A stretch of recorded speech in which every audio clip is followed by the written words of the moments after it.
จะออกเรือไปจนสุดขอบฟ้าถ้าได้ปลามา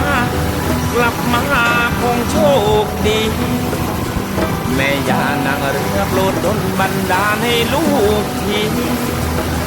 ให้ปลอดภัยประสมชัยโชคดี